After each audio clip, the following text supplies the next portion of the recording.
And welcome into the Fourth and Frames podcast, the redraft podcast, and the mothership podcast for fantasyandframes.com and the Fantasy and Frames podcast network. Our fearless leader, Jorge Edwards, is on a work trip this week, so he is unable to be here. So I am doing my best to fill in for him. We are lacking the silky smooth tones of Jorge Edwards, but I will do my best. And we still have Mr. Nate Markham here. Nate, how's it going? Good, man. Good. You and I we'll do all right. We try not to capsize this boat while we take the reins. And I'm sure Jorge will be watching, so he'll be very excited if we do. Yeah, the best behavior. Yes. No slander towards the Commanders. That's gonna happen. Commander slander. No, actually, it's not. It can't. Not after week. Not after beating. I mean, they beat the Jags by one score. But weren't they Carolina Panthers like 5-0, and Sam Darnold was leading the league in rushing touchdowns last year through the first couple of weeks? So pretty certain anybody can look good a few weeks. Yeah, literally anybody. That's true. All right. So, a few news and notes. Dak is out. For how long, we don't know. When I made the show doc, it said 2 months, but Dr. Jerry Jones has decreased that prediction. Now it's going to be 3 weeks, apparently, since they're not putting him on IR. I don't know. Are you concerned about Dak's injuries? I don't know what's going on there. I mean, how in the world, again, like you said, Dr. Jerry, goes from this diagnosis where everybody pretty much is stating, like you mentioned, 6 to 8 week type scenario, and now it's 3 weeks. It's not as bad as we initially thought. I think it is. I think the ancillary effects. That's, you asked me if I'm worried about Dak. Of course, I'm worried about Dak. Luckily, I don't have a ton of Dak this year, if any. It's the lateral effect that I'm more concerned with. Pretty obvious who the biggest drop in rankings overall value is? CeeDee Lamb. Yeah. And I have a lot of CeeDee Lamb all over the place. Oh man, I'm sorry. Yeah. I don't have much of any, and I don't know why. It was not a gut feeling. I mean, kind of a gut. He wasn't, and do something, even though it all made sense. Everything that everybody would ever say is a positive. It's 100% a target funnel to CeeDee Lamb. He's clearly an alpha. He's got one of the best passing attacks. He's got an offense geared towards getting the ball. And at the end of the day, I just always went, I'll pass and I'll just take another running back, or I'll take I like someone else in the third coming back. So fortuitous, yeah. I guess. Yeah. And I hammered him in the back of second rounds in every draft I had. So, we'll see what happens. We'll see if Cooper Rush is good. Never mind. Yeah. He's not good. Nobody was going to say he's good. You don't have to be good. You just, if he can throw the ball, let's find a fair number. 27 times a game. Okay. And you give a 30% target share to maybe we need to go 35 for CD to get the yardage. There you go. That's all you need. 35% target share and a couple breakaway runs for touchdowns, and CeeDee Lamb season back again. Yeah. And I mean, it would be helpful to not play the Buccaneers defense. It would be helpful. Yes. So all of our other news is more just reactions. Do you see any in there that are worth mentioning for you, Nate?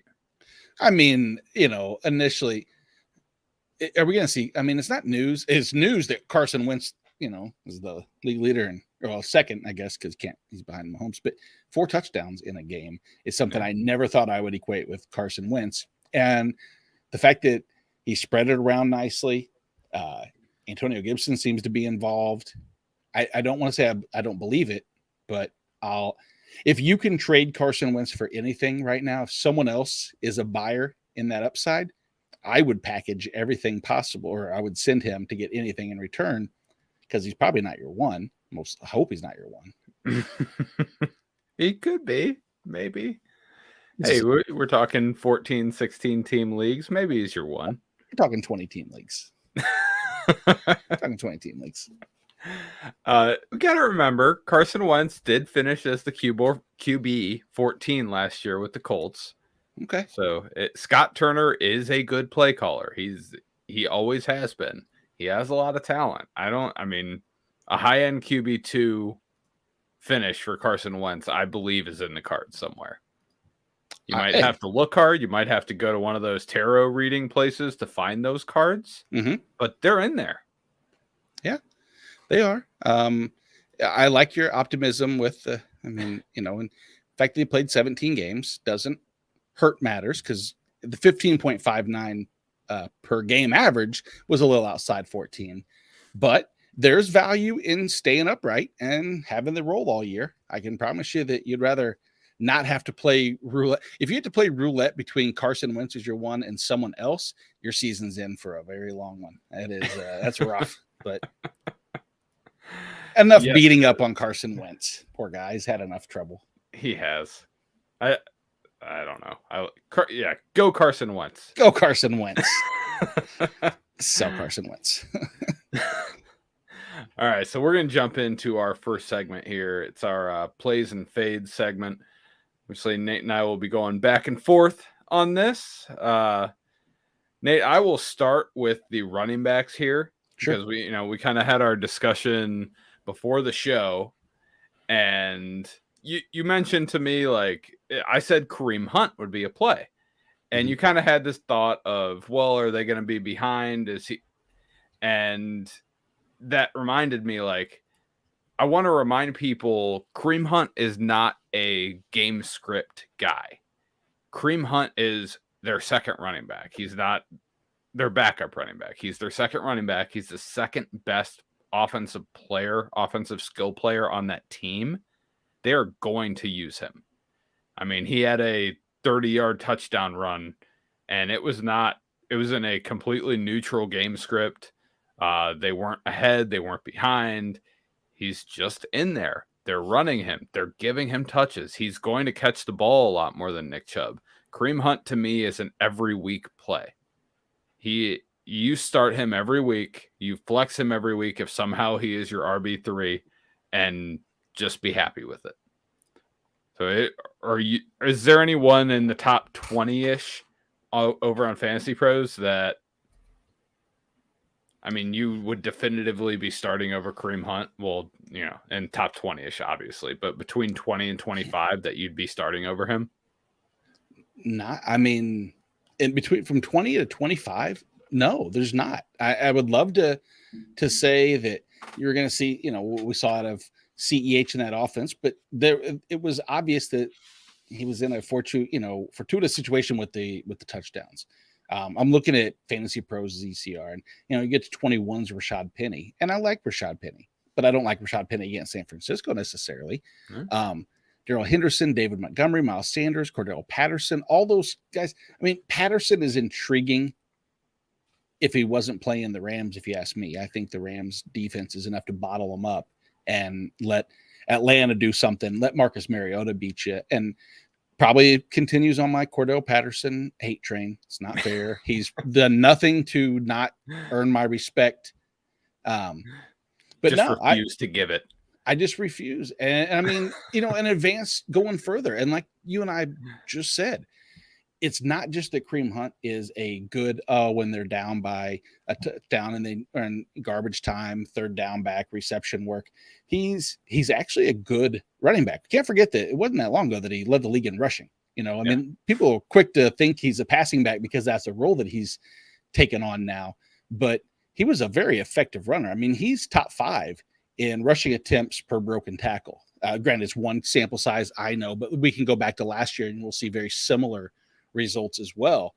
He's very solid back, and you've got both of those. And what did we say earlier? Was the best way to prevent an interior New York Jets defense from getting pressure is having 2 all-world guards creating holes for them. Absolutely. Yeah, Kareem Hunt would probably be the starting running back on all but 5 NFL teams, and the Browns just happen to be one of those 5. Exactly. Is there a chance? I mean, in what situation would they ever actually trade him this They're year? not trading him. There's nothing that you can think of. I can't think of any that personally. I mean, I don't see a situation they're going to be 1-8 and do that either. But right. I mean that's just nonsense. Maybe some team would get a wild hair and like give him a second rounder. Like I don't see that happening. I think they might think about it, but you know, the running back value is just too depressed for a team to pay anything to make it worth their while to trade him. Yeah, agreed completely. And I honestly, I think there's a chance they pay him. Do you really? Yeah. It wouldn't. I mean, considering the last year, you know, I'd say 8 months of Cleveland Browns front office. No, it might not shock me either. I hate to say that. I'm not trying to dog them, but they've been some interesting moves, and that would probably just add to it. So, who in the top 20 are you fading? It's definitely going to be Zeke. He is number 19 in Fantasy Pros ECR. I think I'm just fading that whole offense. The only person on that offense that I might not fade is Dalton Schultz, who should continue to be close to a top 5 tight end. The Cowboys' offensive line is not what it once was. Dak is gone. Cooper Rush is somehow the starter because they didn't think they needed another backup quarterback with an injury-prone Dak.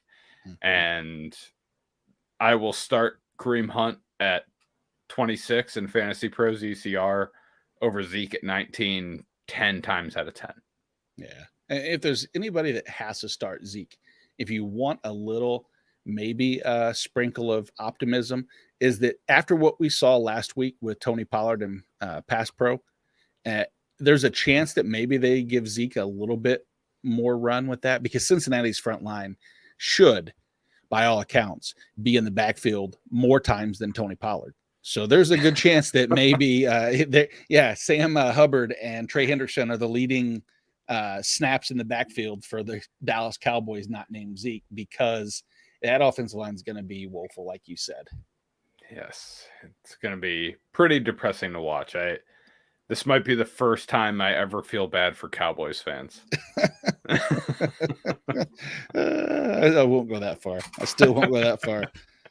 I got all them championships that they won 27 years ago that you're not supposed to forget about. Oh, that's right. Wait, 25. They won championships? Yeah, you might not have been born yet. Yeah. Many of our listeners don't know that. They were post Emmett, Michael, Troy, et cetera. Oh man. So let's jump on to quarterback. Nate, who's your play at the quarterback position? I hate this. I hate this so bad. But I like the matchup for Tua. And it hurts me to say it, mostly because I just I think it's easy to be a Tua hater or to be a Tua supporter. There's not too many people right in the middle.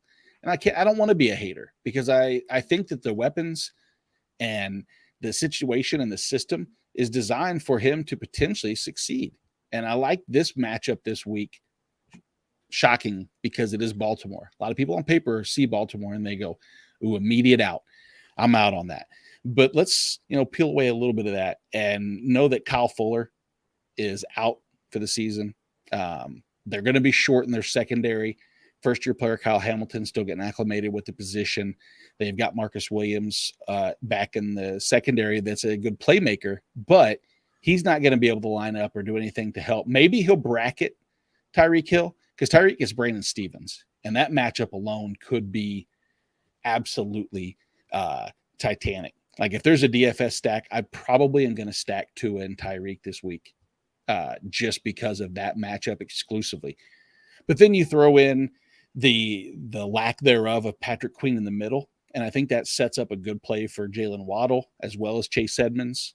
Tua's just sneaky. Now, the pressure that he saw from his left side, which is his throwing side, so it's not as bad as his blind side, but that over there, Liam Eichenberg and I don't remember who the tackle is exactly. Doesn't matter. It's a good thing not to know yet, until they start getting so bad that you start knowing. And that's when it becomes Teron Armstead. That's exactly who was terrible last week, which you wouldn't think, generally speaking. But maybe that's an acclimation to the new system. There's a lot of possibilities in play. But I do like Tua, which is weird because these two names, both my play and my fade, I thought would be switched going into the season. And maybe they will as the season goes on, because I'm fading Trevor Lawrence this week. And I look back to last week, and I like what I saw between him and Christian Kirk. It looked like it's exactly what I was thinking might happen. Kirk's going to be in the slot more than we thought he was going to be. You know, Zay Jones will occupy some a little bit as well. But Kirk on the outside is just not an alpha. As much as I want him to be, and we want him to be that, he's just better in the slot and moving around the field. And I think that's what they're going to try to do again this week. But unfortunately, he gets Kenny Moore. And Kenny Moore is a stout matchup, and I don't like it. And if you look at Washington, they just generated 29 pressures against the Jags in week 1. And Indy can do the exact same thing. Kwity Paye, Yannick Ngakoue, DeForest Buckner, if healthy. DeForest Buckner had a hip injury. And then you throw the man in the middle. Shaq Leonard is a full practice today, should play. Him and Bobby Okereke is how you say it, I guess. Now, I've been saying Okereke, and I got yelled at. Yeah, I was going to say, I thought you said it wrong. I did. It's Okereke? Yeah, Okereke. Okay. So I hate it, but whatever. I should call him Okereke because he didn't have a greatest of weeks last week. Is that so? Maybe that's what it is. Maybe I'll go back. I'll look at all the times of the weeks that I've actually called him Okereke or Okereke and do the matchup, because he had seven tackles and a pass defense. But yeah, so I'm kind of leaning against Trevor, and I think Tua is sneaky good. What else are you looking at this week? You looking at a receiver, and who stands out to you there? Yeah, I mean, I'm going a little deep with this one, but I like playing Julio Jones this week.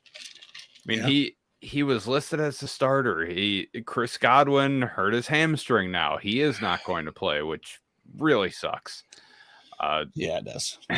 They didn't seem to be super into Russell Gage. And honestly, Tom Brady just likes playing with older players. He likes these vet guys. Mm-hmm.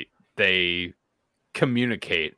And I mean, when you're talking about two all-world guys, like Tom Brady was and still is, and Julio Jones was in his career, mm-hmm. He's easily going to be the wide receiver 2 on that team this week. And, give me Tom Brady's wide receiver 2 all day. Yeah, absolutely. My fade, I don't feel great about it, but I'm fading DK Metcalf. He saw a lot of targets on Monday night. They were all dump offs and screens. So if they can't figure out a better way to get him the ball, if they don't feel comfortable with Geno throwing the ball down the field, and they're just going to try to get him the ball in space, DK Metcalf's a big dude. He can break tackles. He's not that guy. He's not that in-space guy. You want him running intermediate routes. You want him running deep digs. You want him running deep crossers and overs and slants, because he can catch that thing, bounce off of someone, and keep going and just burn everyone on the field. He's just not that screen guy. And until they show me that they're actually going to figure out how to scheme up an offense around what he does well, which they have done in the past, mm-hmm. I'm going to go ahead and fade him.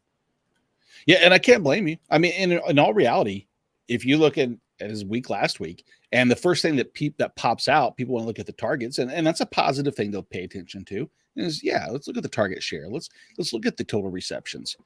And as you get past that, then you realize in half-point PPR scoring, he scored like 7 points and was, so far down the receiver list. It kind of reaffirms what we all thought. Like, we saw the receptions and the target share, and we thought, okay, all right, yeah, I'd say maybe this is the DK that we thought we could get. We could, because we looked back at last year and we saw what Geno and him did. That's what I want to go back to. Where was that connection? I want to see that connection again. And I don't know if the matchups this week are. I got to see if it's going to be Emmanuel Mosley that's going to be lined up, and if that's the case, I think he can beat him downfield easily. Personally, but San Francisco's secondary is not strong. They're not anything that scares me. It's just Geno scares me. And I mean, Geno is terrifying. he was fun to watch from a real football standpoint because, they won the game. But from a fantasy, if you're watching that just through blinders of fantasy relevance only, come on, it left a lot to be desired in the grand scheme of things. But yes, like tight end leads us to, oh, a lot to be desired. And you get outside the top 10, it turns in, and I think this is just fair to say, anybody that can score a touchdown is automatically probably a top 5 tight end. If Cole Kmet were to catch a touchdown this week, catch anything this week, obviously, a better matchup. I say it's a better matchup because the weather is going to be better. Hopefully, it's in Green Bay. It's not in January yet, which is nice. He'll probably have someone like Devondre Campbell and some of the linebackers on him. I like Kmet, but on the opposite side is Robert Tonyan, and I think like we were saying earlier, it's after last week. That Christian Watson, I know we keep talking about it, and I'm sure that poor kid that young man, is so sick of hearing about that play. But that sets the tone so much for your offense that you have to have Rodgers comfortable. And I think maybe that's what Tunyan's comfort level might be.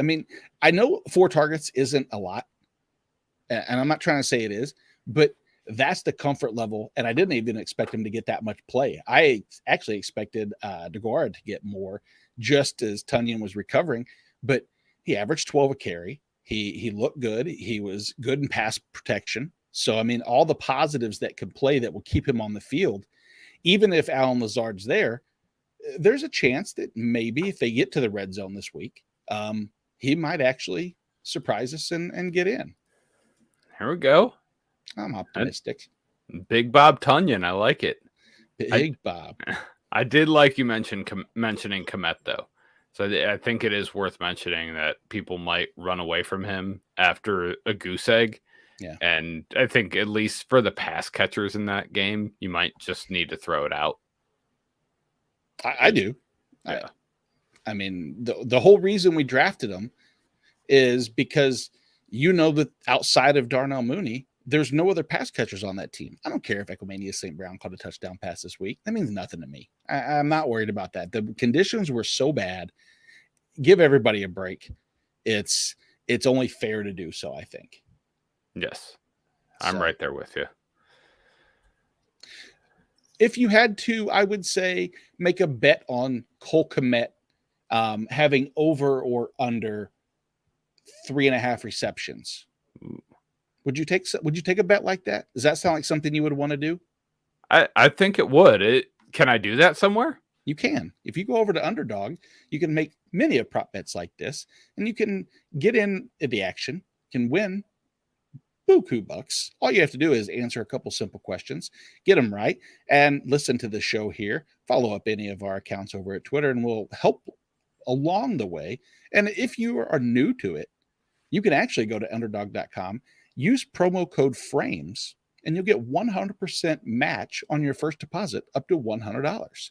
You have a chance to bet $200 on Cole Kmet, whatever the over-under is. Missouri does not have Underdog, so I unfortunately cannot bet, nor do I have the access to what their actual over-under is. But if you want to jump on with any of us at some point to Twitter, you can obviously find Tyler at FF Tyler Heil and me at Nate Markham or at Fantasy and Frames. And we'll happily walk you through any of what we think is going to happen, and we won't even make you pay us. We'll do it out of the generosity and the goodness of our own hearts. Yes, that is very important. All of our generosity and good hearts. That's what everybody aspires. That's what everybody listens to. They go, you know what? Their takes are shit, but they're generous. They're generous with their bad takes and their big hearts. Unfortunately, Florida does not have Underdog or over-unders either, and I can't do DFS in Florida. But I'll tell you what, when I was in Pennsylvania a few weeks ago after the Expo, I immediately threw some money into a DraftKings account and just went wild on season-long bets. So hopefully I hit on some of those and I have to drive myself to some state where I can actually collect on that. Yeah, I hope so too. You can actually, maybe you can actually get paid out without having to drive there. That's a possibility. That would be nice. I don't know that, but yeah, I'll let you know at the end of the season when I don't win any of those bets. Exactly. You know any of the bets off the top of your head? I put $10 on 3 guys to lead the league in receiving yards. Okay. And I put it on Justin Jefferson. No. You did? Oh, you went long shots. I didn't go long shots. I just went odds that I liked. Because Jefferson was like, he wasn't going to pay you much. No, exactly. So let's see some odds that I think, depending upon when they set these lines, because if they set them early, this was mid-August. That's a little bit later than some of the super. Like by that point, Michael Pittman was probably starting to get better odds, or odds you don't favor. You got it. That Michael Pittman was one of them. Okay. I like that. So then, what about Allen Robinson? No. Okay. I was fading Allen Robinson all year. I'm not particularly crazy about him in LA. Fair enough. Cortland Sutton? Not Sutton. I'll give it one more guess, and then I'll let you just tell us, because I could probably guess every single person, and eventually that wears thin. Not everybody wants to listen to me just ramble names. A person, long bet, number one, good quarterback, maybe Allen Lazard. No. Okay. They weren't that long. So the other guys that I hit were, unfortunately, CeeDee Lamb. Oh, I should have known that. What was I thinking? You said you love him. And Terry McLaurin. Okay. And for the Curtis Samuel resurgence might put a damper on that a little bit, or maybe it'll help out. Maybe it'll take some attention away, and how that whole maybe addition by subtraction, however you want to phrase that. Sometimes having another option will take some of the attention away. But just for funsies, I threw $5 on Dameon Pierce being the leading rusher. I ain't doing so well, huh? It's not, but you know what? I'll light $5 on fire all day just for the opportunity of having a bet that, like, I think in some crazy world could happen that would pay out $1,700. Oh my gosh, absolutely. Because at the time, it was still he was just probably announced as getting carries, like in that, what was it, the first or second preseason game? Yeah, that would have been before the second preseason game. Yeah, exactly. So would have been good. Hey, don't get me wrong. There's still, we're only 1 week in. Rex Burkhead is not the Adonis that's going to steal the work away if Dameon Pierce produces. No offense, Rex Burkhead, but Sexy Rexy could very easily, succumb to the Dameon Pierce effect in Houston. Yes, I think this is just like, imagine someone from like 30 years ago drawing a comic book strip and then drawing like a caricature of a ridiculous NFL coach, like just hitting all stereotypes. Yes. That's Lovie Smith. That is exactly right. Yeah, that's Lovie. Like, no, this rookie who's clearly the best running back on this team needs to earn his rushes, just like we need to punt on 4th and 2 at the 50 in overtime.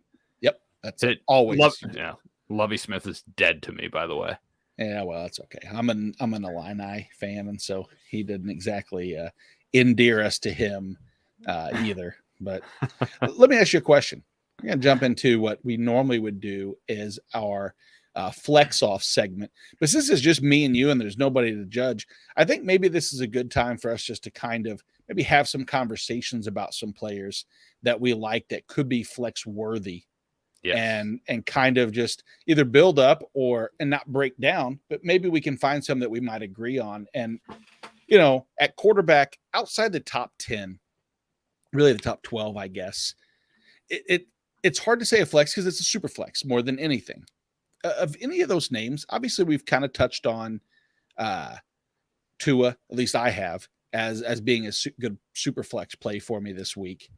Is there someone that stands out to you? Like if you pick and choose, granted, you're probably just set in with who your super flex quarterback is, but yes, any of the other names that jump out?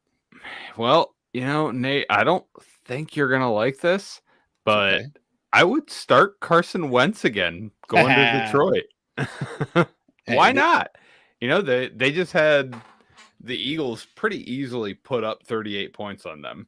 Yeah, and then stop scoring after a while. I don't see why Carson Wentz and Terry McLaurin and Antonio Gibson and Curtis Samuel and crew can't go out there and put up a 4-score game on them.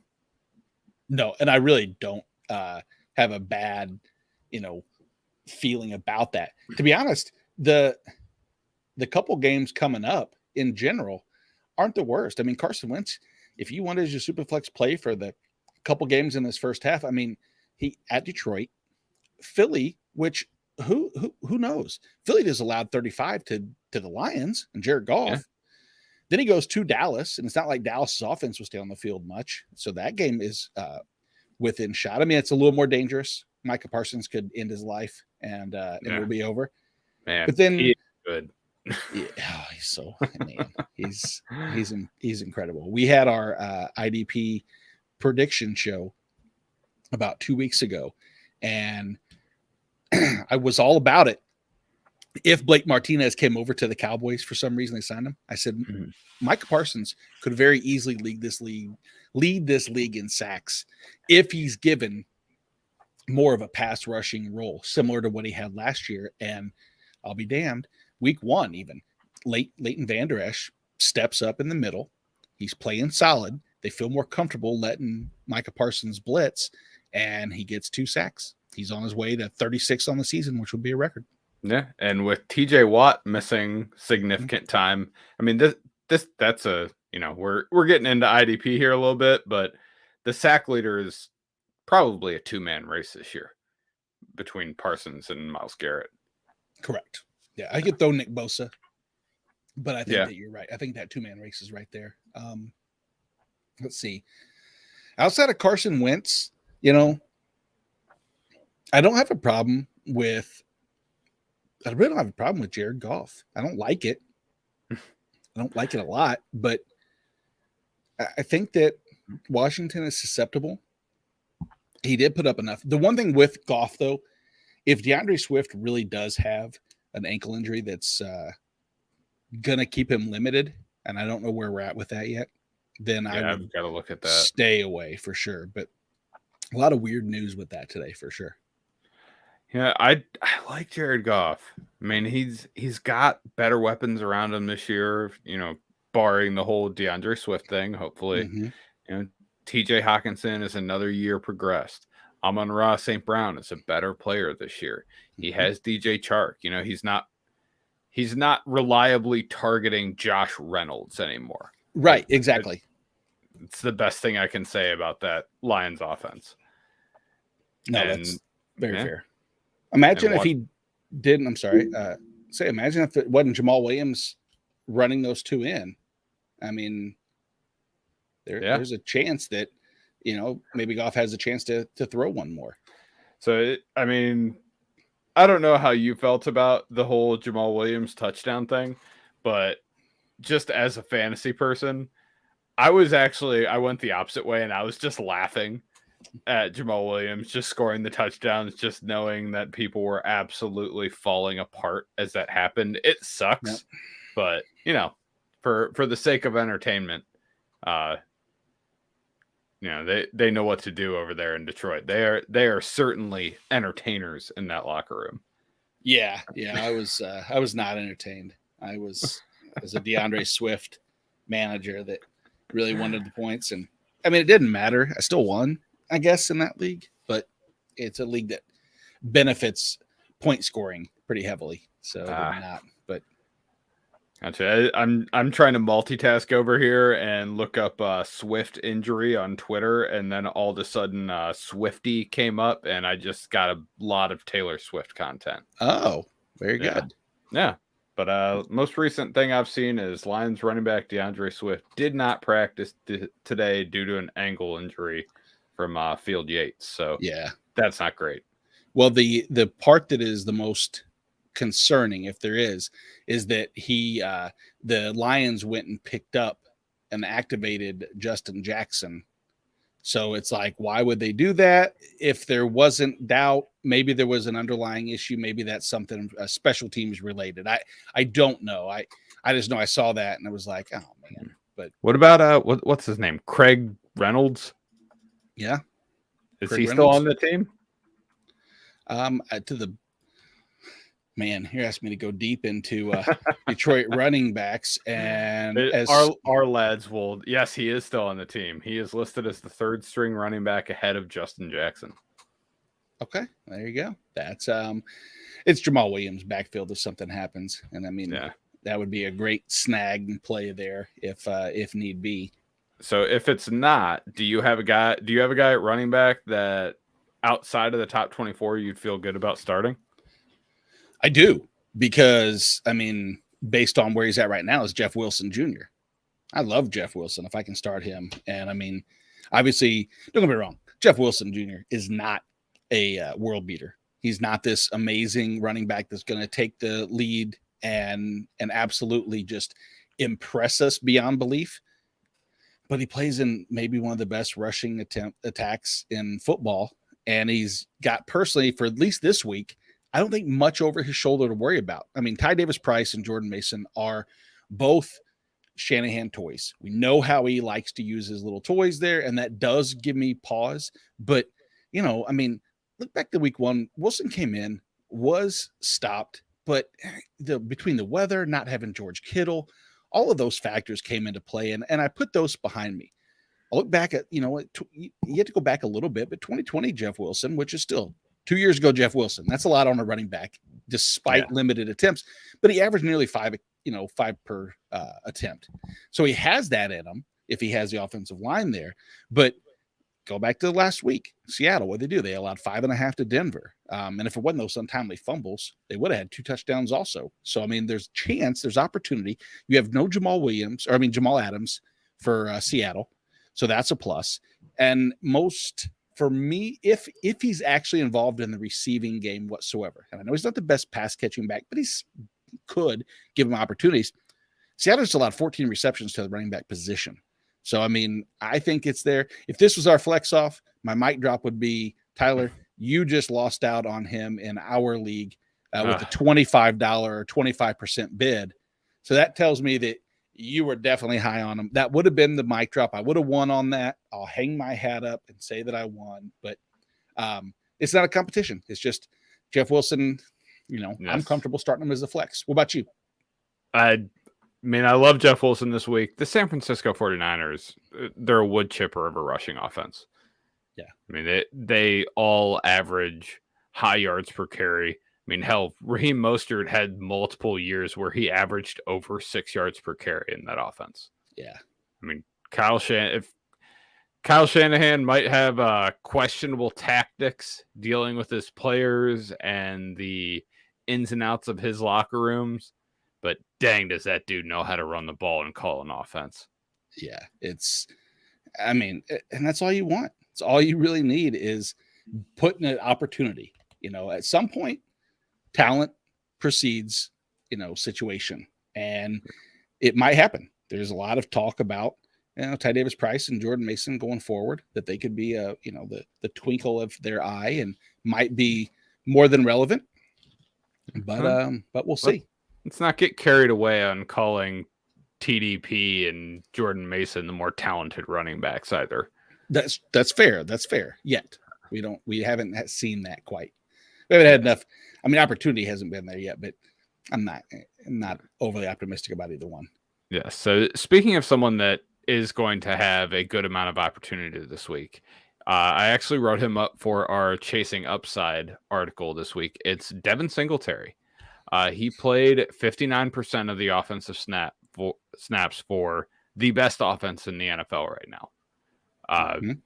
They had James Cook had an ugly fumble early in that game, and he was never seen nor heard from again.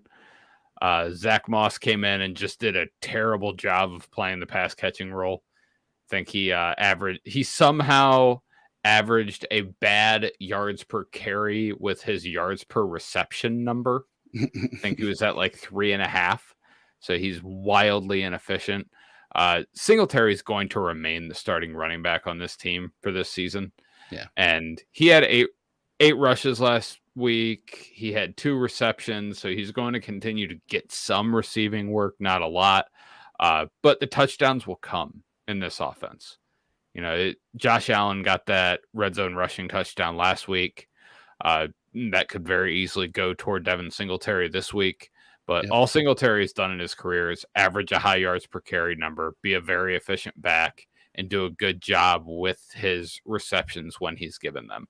So I like Singletary this week, even if he's going to give you a floor of maybe 7 or 8 points. He still has that ceiling of being the starting running back for the best offense in the NFL and getting those scoring opportunities. Yeah, poor guys.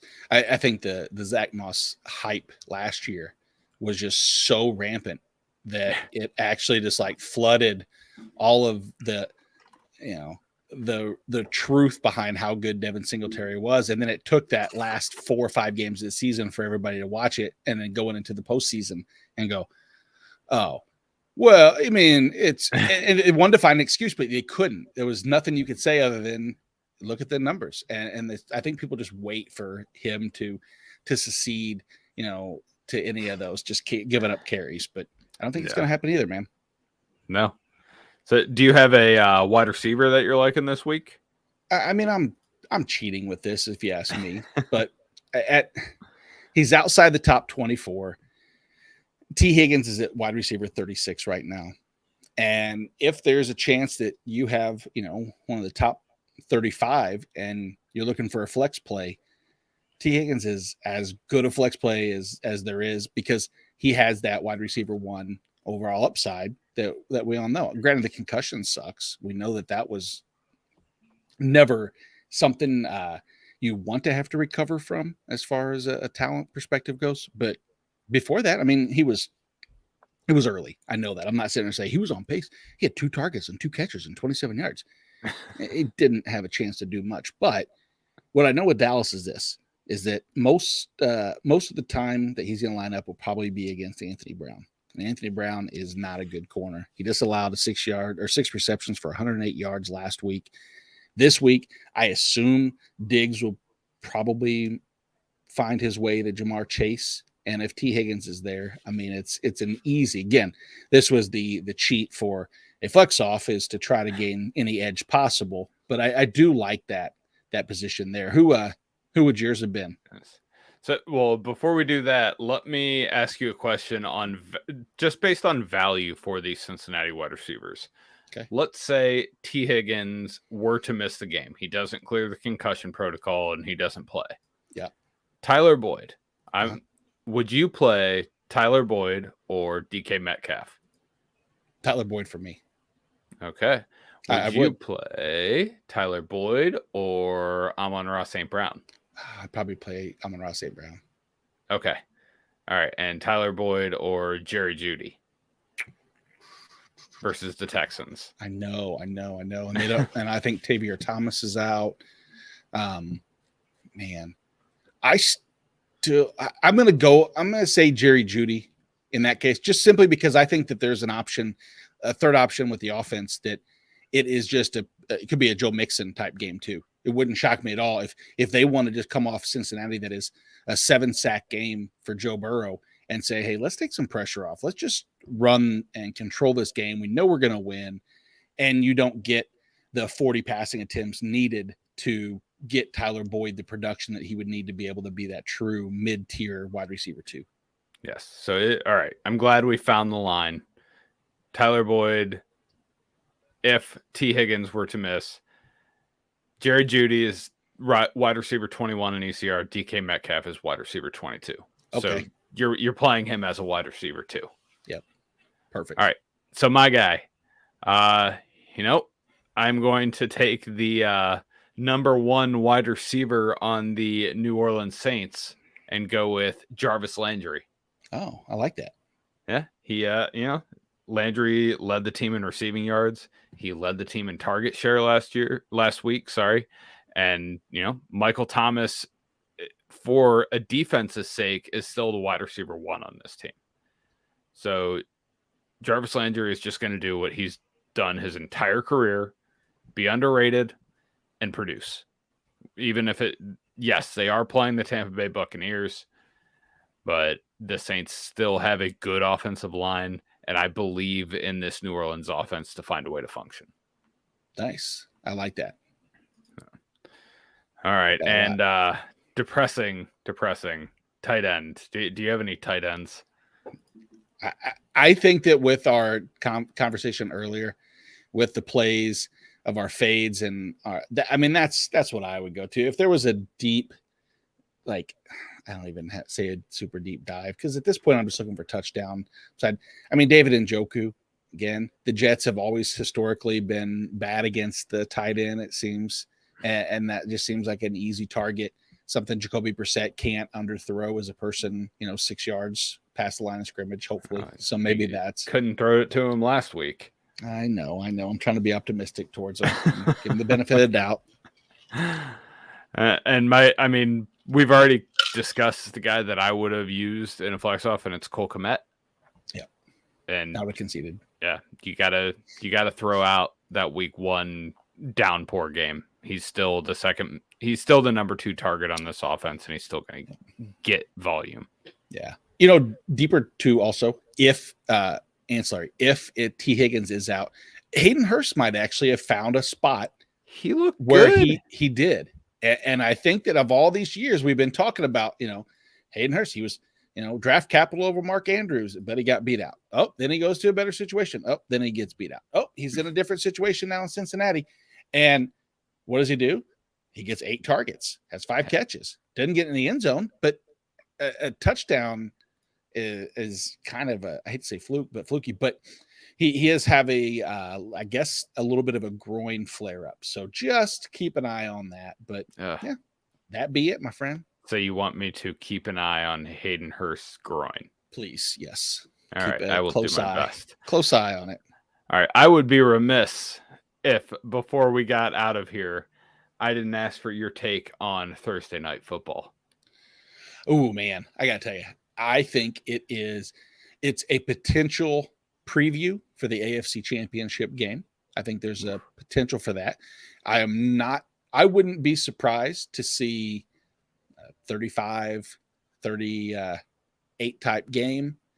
I think that both had shown, as far as the offense. Now, granted, Arizona's matchup was not one for KC to be too imposed by. Arizona was lacking a lot in the secondary. They didn't have a pass rush, which is what the Chargers have in spades. That's going to be the biggest challenge, is choosing to try to stop one of the two, if not both, Bosa and Khalil Mack.